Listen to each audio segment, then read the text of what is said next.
بدانید، قدر سخن بدانید عزیزانم. شاعر هم مانند کشاورز است، وی در جهان تخم نکویی و راستی می پاشد. با اشعار خود دلهای گردانید، محفلهای سرد را گرم سازید، ولی ستمگران را سرپست بکنید. سرپست. روایت یکی هست، در تیرگاه بگریند گلها بسد درد و آه، و ارواح تهمینه و رستمش کند سیر با جمله درد و غمش. بدین داستانم بسی حکمت است، ولی آدمی را کجا فطرت است؟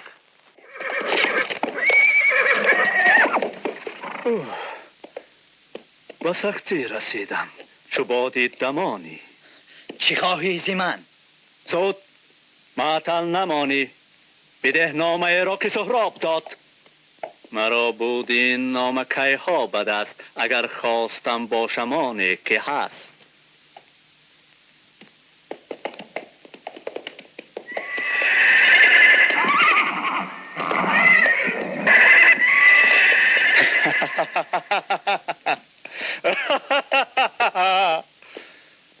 تو دانی که من جستم کینی بد به مردم، ولی یافتم عاقبت که خود زندگانی بود انتقام. دیگر حکم نارم سری مردمان و نیروی جادوییم بیگمان. به جادو من ایندم ندارم نیاز، چو جنگ است بینی منم جنگ ساز. سال 1956 در استالیناباد از نظرگذرانی دسته های خودفعالیتی جمهوری برپا گردید. وقتی که لنینابادی ها برآمد میکردند، یک جوان 17 ساله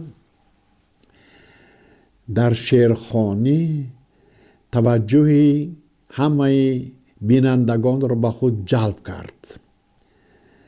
این جوان اشتی محمود جان واحدوف بودند.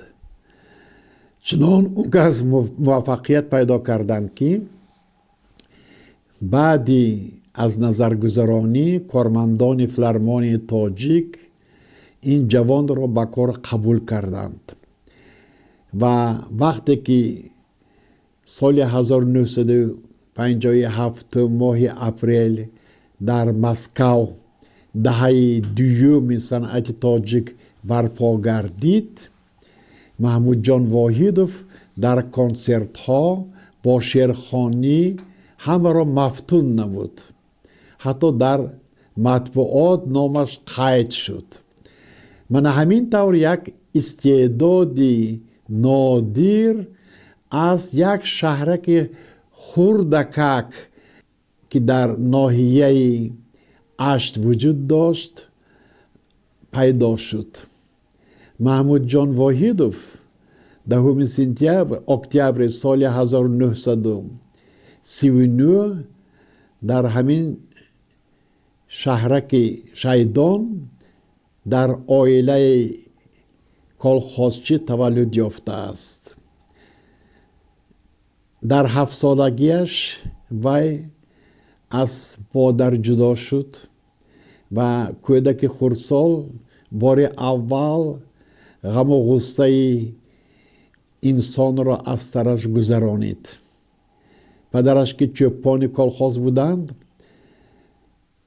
همراهشان گاه این پسرچه‌شان را برای راندن حیوانات به طرفهای نداک نام یک جای خوشمنظره ریان اشت بردن که وی قریب 20-25 کیلومتر دورتر بود و در حدود اسفره جاگیر بود و بسیار جای خوشمنظره بود، بسیار زیبا بود.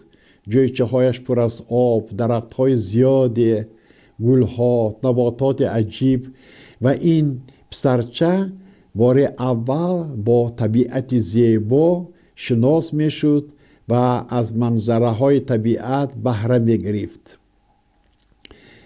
و در مکتب میخواند. وقتی که مکتب 8 ساله را تمام کرد، بعد برای مکتب 10 ساله ما دهه همسایه رفت آمد میکرد. مکتب 10 ساله هم تمام کرد. در محفل هوسکاران اشتراک میکرد. هنوز در همون جوانیش لیاقت شعرخوانی توجه آدمان را به خود جلب میکرد. بعد از دهه صنعت تاجیکی در مسکو و اشتراک کردگی بود، کارمندان صنعت به یک قرار آمدند که این جوان را تربیه نمودن لازم و آنها او را به استودیوی تاجیکی دانشکده دولتی تئاتری به نام لوناچاروفسکی که در اون سالها وجود داشت فرستادند. محمود جان را در کورس سیوم قبول کردند و او در مدت زیاده از 1 سال آن فنهایی که در کورس یکم و دوم بود همه امتحانهای آنها را سپارید و اکنون وی برابر دیگر دانشجویان تحصیل می نمود و عجیبش همین که در این دانشکده 2 آموزگار بسیار زبردست، بسیار با تجربه، اولگا ایوان پیشووا و هم بریس ولادیمیرچ بیبیکوف درس می دادند. اینها بسیار دانشجویان، دانشمندان، یعنی اربابان برجسته صنعت بودند. آنها حتی در تئاتر مخاط کار کردگی بودند. در یک چند نقش های کلان برآمد کردگی بودند. بنابراین خودشان که اکتورهای با استعداد بودند، اکنون که با کار آموزگاری مشغول بودند، البته تجربه گرد آورده اشان را به دانشجویان از تاجیکستان آمده سرشار درس میدادند. آنها بسیار اسلوب عالی جناب تعلیم تربیه را جاری کردگی بودند. کوشش میکردند که استعداد هر یک دانشجوی را کشایند. فردیتش را هنوز در سالهای خوانیش در دانشکده کشایند. همینطور 5 سال تحصیل، محمود جان 3 سال، برای همه دانشجویان فایده کلان رسانید و سال 1960 این دانشجویان یک چند سپکتاکل های ختمی خودشان را نشان دادند و در 2 سپکتاکل محمود جان واحدوف موفقیت کلان پیدا کرد. این سپکتاکل ها کم بغل عیب نیست و هم شاه گوز نام داشتند. خصوصا کم بغل عیب نیست برای محمود جان واحدوف کامیابی بزرگ آورد و رول میتیا نام مدیر خواجگی یک پومیشچیک را به ذمه گرفتگی بود و نسبت به دختر همین پومیشچیک گاردیای کارپویچ لیوبوف گاردییونا محبت عشق اظهار میکند. 2 جوان همدیگر را بسیار دوست می‌دارند. لیکن از بس که پدرش بسیار شخص کم سواد خوب جاهل بود و دخترش را به یک پیرمرد دولتمند سپاریده می شود و جوان بسیار عذاب روحی می کشد، روزهای سخت را از سر می گذراند و همه چیز در آخر اثر به خوبی انجام می یابد و در حقیقت کم بغلی عیب نیست بود است. عیب نیست میگن آدمان. خوب و پمیشچیک دخترش را به همین میتیا نام جوان مرد به نکاح راضی می شود. بعد ختم دانشکده مسکو همین گروه معلومات عالی داران را به هیئت ایجادی شهر لیلناباد، تئاتر لیلناباد بفرستند. آنها آنجا 1 سال کار میکنند. بعد همشان به تئاتر لاهوتی سال 61 به کار قبول میشوند. من اکنون محمود جان واحدوف در همین دسته خیلی آوازدار، خیلی کهنسال همراه یک گروه از استادان بزرگ برای آفریدن سپکتاکل های نو مستحکم کمر ببندد و فعالیت ایجادیش را با موفقیت آغاز می نماید. همان سالها در تئاتر لاهوتی استادان قاسیموف، تویبای و حاج قل رحمت الله، اصلی برهانوف، زایر جان دسمدوف، گلچهره بقایا و دیگران خدمت میکردند. البته برابر آنها در صحنه برآمد نمودن برای اکتور جوان هم شرف بود و هم یک تجربه آموزی گردید. و از بس که اینها نسل نو بودن، همه اینها در مسکو تحصیل کرده بودن، میچونی چرا اینها نسبت به استادا فرق میکردن. جوانها یک روح تازه، یک دیدی نو را به تئاتر آوردن و در بین آنها محمود جان واحدوف فرق کرده می استاد. وقتی که وی در صحنه برآمد میکرد، اسلوب بازی وی نسبت به دیگرها اندک فرق می نمود. یعنی گفتن ممکن است که این اکتور یک تازگی را در تئاتر جاری کرد. همین نویگری، همین یک دید نو، نگاه تازه در سپکتاکل حریت سال 1964 به نظر رسید. در این سپکتاکل که وی درباره پایدار شدن حاکمیت شوروی در بخارا نقل میکرد، سالهای انقلاب را در بر میگرفت و در آغاز این سپکتاکل حتی ابراز ولادیمیر ایلیچ لنین تصویر یافتگی بود. خلاصه در همین یک سپکتاکل حجمش کلان و مضمونش خیلی بای، محمود جان واحدوف نقش جاسوس بیلی را اجرا کردن. جاسوس بیلی این انگلیس می باشد و برای این که همین کشوری آسیای مرکزی به دستی انگلیا همچون مستملکه به دست آید و کارهای جاسوسی خودش را جاری کرده ایستاده است و نقش این قهرمان در توضیح محمود جان واحدوف در حقیقت یک نویگری بود، چون که تمام اسلوب بازی اکتور بسیار یک از نازکی های، از یک عنصرهای بسیار زرگرانه عبارت بود که این چیزها در بازی دیگر اجرا کننده ها مشاهده کرده نمیشد. من همین خیلی در تمام رفت سپکتاکل اکتور همین جاسوس را روی راست جاسوس نشان نداده، نهایت ماهرانه کردکار وی را تصویر کرد و کوشش میکند که در این دیار وحشی، یعنی آسیای مرکزی را یعنی دیار وحشیان می نماید و سیاست خودش را جاری کند. کوشش میکند که با دیپلماتی خودش مبالغه یعنی موفقیت کامیابی را به دست آورد. دوره هایی بودند که تئاتر سپکتاکل هایی میگذاشت که در آنجا برای محمود جان واحدوف رول یعنی یک اثر نو پیدا نشد که وی استعدادش را پوره شاید. سالها گذشته رفته ایستادند، خب البته یک 7 سال 8 سال گذشت، خب اما از پیشروی چندان خبر نبود. برای همین هم از بس که اکتور حس کرد که وی بیکار مانده ایستاده است و خودش گفت که چیکار کنم که من همیشه با کار بند باشم. و برای همین هم با کلاسیک ملی ما مراجعت کرد و در اساس اشعار عمر خیام، حافظ، نویسنده های امروزه تاجیک و شاعرها یک تئاتر خودش را آفرید.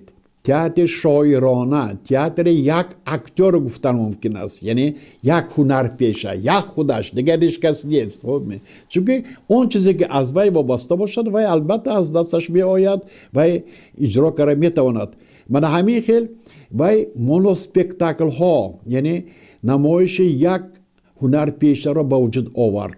همین طور سپکتاکل گفتگو با خود، عشق زندگی، سپکتاکل وطن و فرزندان و در آخر سپکتاکل روسی نایدینه سبای پیدا شدن. همه این سپکتاکل هایی که وی خودش کشف نمود، اختراع نمود، در همه همین سپکتاکل ها اجرا کننده و هم کارگردان هم حتی آرایشگر خودی محمود جان واحدوف بود. این سپکتاکل ها سالهای 67 70 69 بعد 71 بسیار موفقیت کلان پیدا کردند. در این سپکتاکل ها وی پیش از همه شاعرهای ما را نشان داده ایستاده، روح برجسته آنها را کشاد. آنها را همچون آدمان معنوان غنی تصویر کرد. در زمینه اشعار آنها یک جهان فلسفه که برای امروز حیات ما نهایت ضرور بود، اون مصرع‌هایی که مضمونشان خیلی بلند بودند و امروز هم در صحنه آهنگ زمانوی پیدا کردند، من همین موضوع را، همین بایگری را به تماشابینان دسترس نمود. خصوصا جوانها نسبت این مونوسپکتاکل های محمود جان واحدوف شوق و هوس زیاد پیدا کردند، چون که بار اول از صحنه در شکل سپکتاکل، در شکل یعنی صنعت تماشایی که بیننده را به خودش جلب میکند و در هنر همین اکتور آنها با میراث نیاگان شناس شدند. این میراث که از کتاب‌های قدیم و از میراث خود شاعران و تماشابین‌های امروزه دسترس گردیدگی بود، البته برای ما بسیار مهم بود. حتی سال 1976 محمود جان واحدوف بار اول با همین مونوسپکتاکل خودش نایدینه سبای در مسکو برآمد کرد. سپکتاکل در فیلیال تئاتر بدیعی مسکو نشان داده شد و بعد در اونیورسیته مسکو. خلاصه وقتی که این سپکتاکل در مسکو نشان داده شد، تمام مردم روس رو به خود جلب کرد که همه میخواستن شنوند که کنی چنو روباییات عمر خیام از ورد زبان این اکتور صدا میداده باشد. حتی روز اول وقتی که در فیلیال مخاط این سپکتاکل نشان داده میشد، یک سه نفر مامورانی که همراه او آمدگی بودند، آنها سیر و گشت کرده به مغازه ها رفتند و تمام تیار نبودن صحنه به ذمه واحدوف گذاشته شد و قریب تا سرشوی سپکتاکل ساعت 7 او مانده شد، خسته شد، لیکن با کارکنان تکنیکی همه آرایش صحنه را به وجود آورد و وقتی که به او گفتن که وقتی برآمدن صحنه شد و خودش را تیز پرداز داد و به صحنه برآمد و پرده یکم و اندک خودش را خسته حس می کرد. بعد وقتی که تنفس شد و چندین کارمندان تئاترهای مسکو آمده تبریک کردند و گفتند که برآمد شما نهایت عالی جناب می باشد. گفتند چرا شما خودتان را پرداز ندادید؟ میگن و میگوید که من پرداز داده بودم خودم را. یعنی معلوم می شود که رنگ رویش اندک کنده شدگی بوده است، لیکن پرده دوم و قوه هایش را از نام و خودش سفربر نمود و پرده دوم بسیار نغز گذاشتند. حتی همان وقتها یکی از اربابان برجسته تئاتر روس، میخائیل ساریوف، که در تئاتر خورد اون کس هم راهبر بدیعی و هم اکتور پیشقدم بودند، برای شنیدن آواز محمود جان واحدوف به تئاتر آمده، برآمد وی را شنیده دیده خیلی مفتون گشتن و اظهار منتداری بیان کردن. من همین طور سپکتاکل های محمود جان واحدوف بیرون از جمهوریت تاجیکستان یعنی موفقیت کلان پیدا کرد. بعد سال 1973 وقتی که تئاتر به نام لاهوتی در همین صحنه تئاتر خورد با 6 سپکتاکلش برآمد میکرد و در 3 سپکتاکل محمود جان واحدوف بند بودن. اون کس هم در سپکتاکل حریت، هم در رودکی، هم در گناهکاران بیگناه رول های اساسی را باز میکردن. این کس برای مردم مسکو بسیار هم معقول شدن و روزهای محاکمه سپکتاکل 15 ایون سال 73 منعقدهای پیش قدم مسکو همه‌شان با یک آواز گفتند که تاجیکستان صاحب یک گنجینه بزرگ اکتور جهانی شده است. یعنی محمود جان واحدوف را آنها اکتور جهانی شماریدند و در حقیقت خدمت وی نهایت بزرگ بود برای آن که این اکتوری که در آغاز 1960 پیدا شده است، این اکتور یک اسلوب نو را در تئاتر ملی ما جاری کرد. در سپکتاکل هایی که آن اثرها در زمینه یعنی دراماتورگی جهانی تأسیس یافتن، حتی در آنها کوشش میکرد که یک نویگری آورد. من همین نویگری حتی در گناهکاران بیگناه اثر استروفسکی که زیاده از 100 سال باز عمر میدید، حتی در همین سپکتاکل هم پیداش معلوم شده استاد. در آنجا وی نقش نیزناموف را بازی کرد.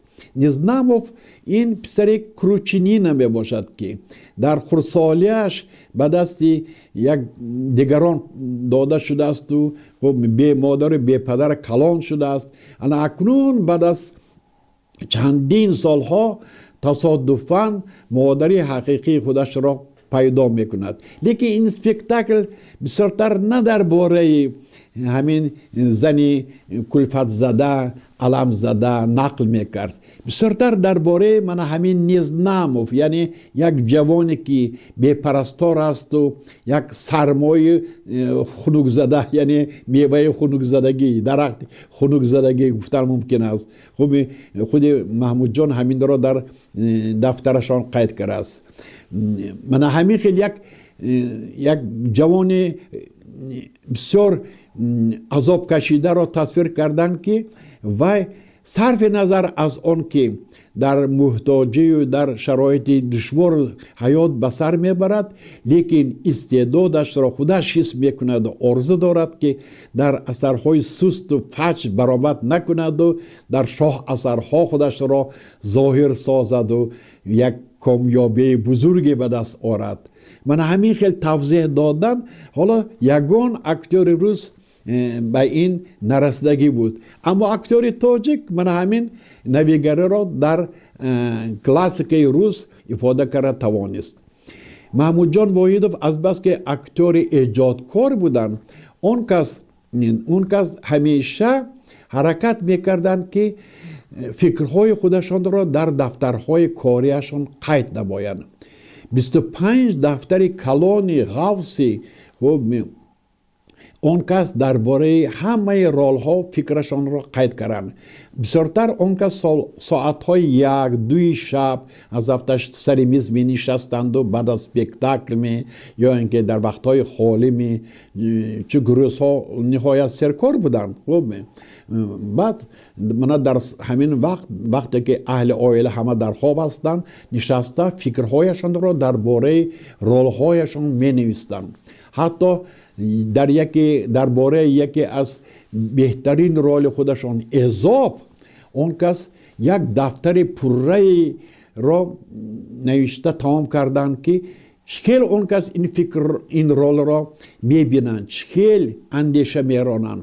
همین قدر فکرهای اون کس عمیق، همین قدر پرمضمون می باشد که حالا یگان اکتور من همین خیلی دفترهای کاری پیدا نکرده است.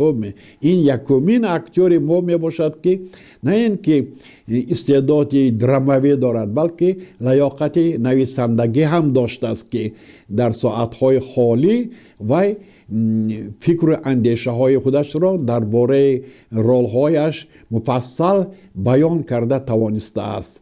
سال 71 تئاتر به نام لاهودی به این اثر مراجعت کرد. هاشم گدایف آن را در صحنه گذاشت و البته роль اساسی اضاف با واحد سپارده شد، چون که اضاف این مثلگوی نهایت قدیم یونان می باشد. خب لیکن از بس که درامانویس درباره همین مثلگوی یک اثر دراموی ایجاد کرده است و بسیار اثر خوب ایجاد کرده است و با واسطه من همین یک آدمی که نهایت زشت روی می باشد، بسیار بدنما، خب افت سامانش به نگاه کرده نمی شود، لیکن عقلش عقل نهایت بسیار بلند می باشد، جهان معنویش نهایت بای می باشد و از آن خوجین خانه خب سوداگر آدم دولتمند صنف صدها هزار بار بلند می استد و اکتور در رفت اسپکتاکل چندین مثال های همین اضاب را قرائت نمودن. همین با واسطه همین مثال ها تمام عملیات اسپکتاکل انکشاف می‌دهد، تمام ساخت اثر هم در همین مثال ها وابسته می باشد.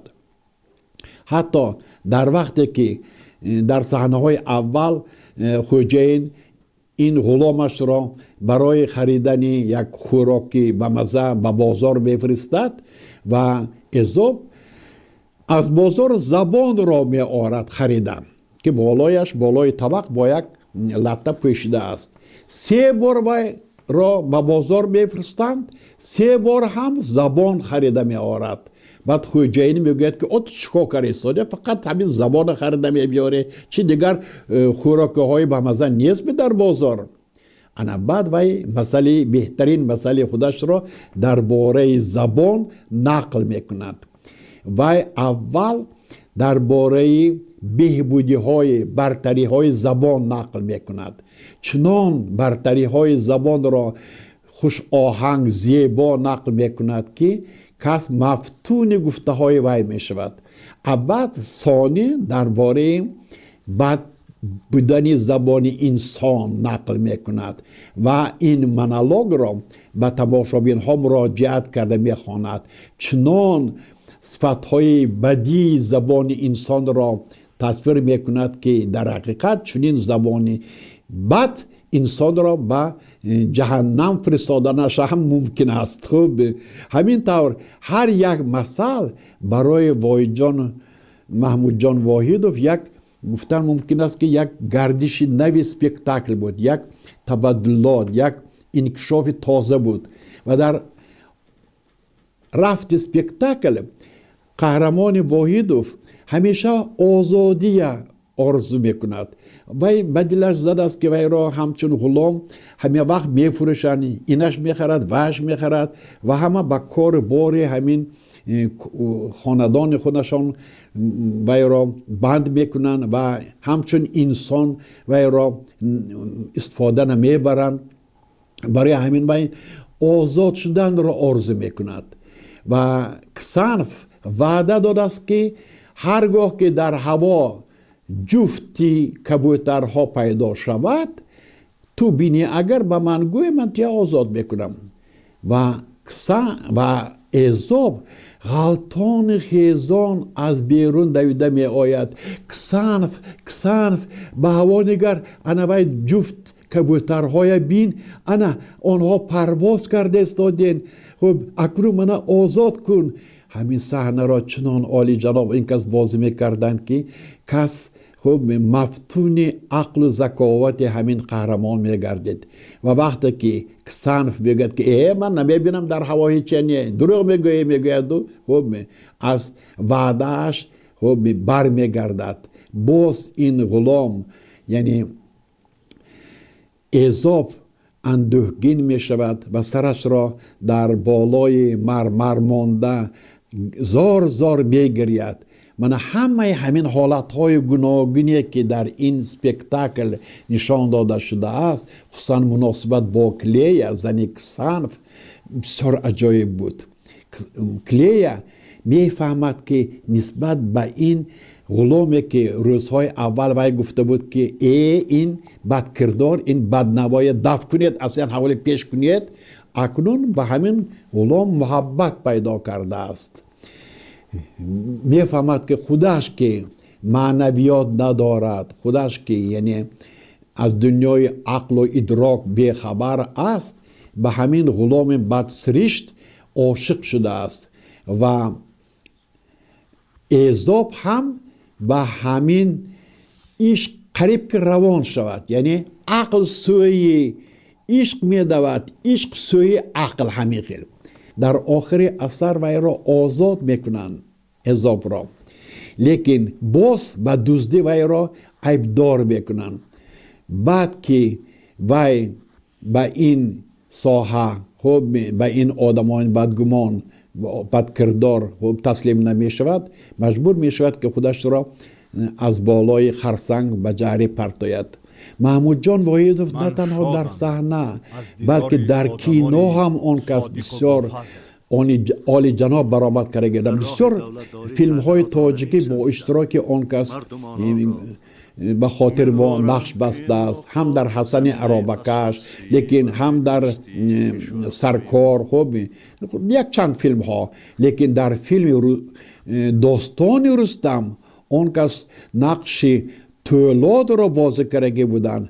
انا این را بسیار عجایب بود. تولاد این یک ابراز رمزی می باشد.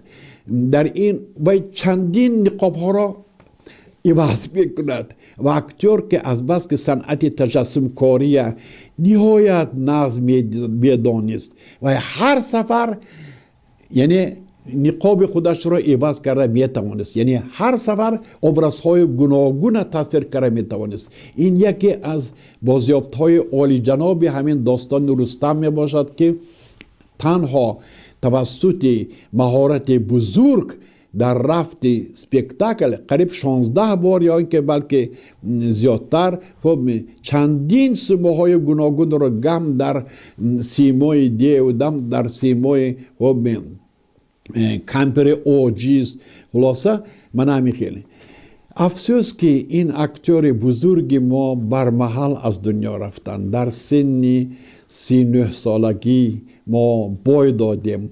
وقتی که روزهای فرهنگ تاجیکستان در بغداد در عراق میگذشت، این کس همچون اعضای همین هیئت ایجادی که فرستاده شدگی بودند در بین عرب ها با زبان عربی چندین روایات ها را قرائت کرده بودند و بسیار موفقیت کلام پیدا کرده بودند. لیکن روز 9 نوامبر این کس از آشیانه بلند به زمین غلطیده خب قربان شدند، هلاک گردیدند.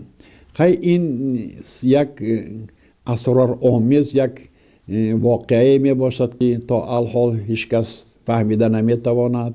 لیکن گپ در آن که ما در عین شکفتن ایجادیات، در عین کمالات همین خیلی یک اکتور بزرگ ما را از دست دادیم و بسیار آرزوهای نیکی محمود جان واحدوف در عمل جاری نشد. آن که بسیار میخواستند که نقش حملت را بازی کنند، حتی در دفتر کاریشان اندیشه هایشان در بالای این نقش بیان یافته است و از روی همین اندیشه هایشان معلوم که آن کس تماما به طریق نو توضیح دادن را در نظر داشتند. میخواستند یک سخنی نو گویند و از بس که این کس استاد بزرگ سخن بودند، خصوصا آواز محملین آن کس و طرز تلفظ برایشان، یعنی خوش آهنگی نطقشان، یعنی نطق درباره نطق اون که ساعتهای دراز گپ زدن نکار بیهوده نیست که برای همین نطق عالی جنابشان این کسا بسیارتر به رادیو هم جلب میکردن، در تلویزیون چندین رول ها را بازی کردن، کنسرت های حکومتی و دیگر دهه های ادبیات به محمود جان واحدوف نمی گذشت. همه وقتی که دهه ادبیات در یگان جمهوری اگر برپا گردد، حتما محمود جان واحدوف را همراهشان نویسنده ها می بردن و در این کنسرت هایی که نشان داده می شدن محمود جان واحدوف بسیار موفقیت کلان پیدا میکردن. در خاطرم هست وقتی که در بلاروسیا این کس برآمد کردگی بودن و هجویه ابوالقاسم فردوسی را در خصوصی محمود غزنوی قرائت کردگی بودند، تمام مردم بلاروس و روسی که در این تالار اشتراک داشتن آنها در حیرت افتادند که همین خیل اکتور و همین خیل قرائت کنی شعر و این بسیار درجه عالی است گفته در مطبوعات فکرشان را بیان کرده بودند. چون البته اگر محمود جان زنده می شدن خب اون کس هم حملت باز میکردن و چندین رول های دیگر باز میکردن و ممکن بود که اون کس همچون در ساحه کارگردانی هم موفقیت کلان پیدا کرده بودن، چون که سپکتاکل مستقلانه آفرده آن کس در زمینه درام ساتم اولوغزاده، علامه ادهم و دیگران این یکی از بازیافت‌های بزرگ تئاتر ملی ما می باشد. این بسیار سپکتاکل کلان بود و سپکتاکل بسیار خوب بود و نه هر یک کارگردان همین خیلی سپکتاکل عالی جناب را آفریده می توانست. تنها محمود جان واحدوف از بس که هم عقل و هم تصورات ایجادی و هم خیالات و خلاصه بسیار صفت‌های خوبی که برای کارگردان در کار است، صاحب همین لیاقت بلند بودند. من برای همین هم این سپکتاکل آفریده توانستند و سپکتاکل چندین سال صحنه ما را آرا داد و خودشان در رول یک زیایی روس پاشکوف برآمد کردگی بودند. در رول هایی که اکتور هم در تئاتر و هم در کینو و هم در استراد کنسرتی و هم در سفرهای ادبی برآمد میکردند و اشتراک میکردند، اینها هم معش از اون شهادت میدهد که اکتور همیشه غرق کار بود، وقت خالی نداشت، همه وقت با کار ایجادی بند بود و تمام قوهش را به همین سفر بر می نمود و کوشش میکرد که هرچه زیادتر فکر خودش را، سخن خودش را از صحنه بیان کند و مردم را برای پیش بردن سفربر نماید. خصوصا مونوسپکتاکل های آن کس برای آن آفریده شدند که فکر کنی تماشابین را انکشاف دهند، یعنی جریان فکر راندن تماشابین را به دست آورده توانند. این هم یک نویگری از طرف خودی اکتور بباشد. ما البته افسوس میخوریم، لیکن اون انعنه هایی که در عمر کوتاهشان آن کس به دست آورده توانستند، آنها البته برای دیگران یک سبق خواهد گشت.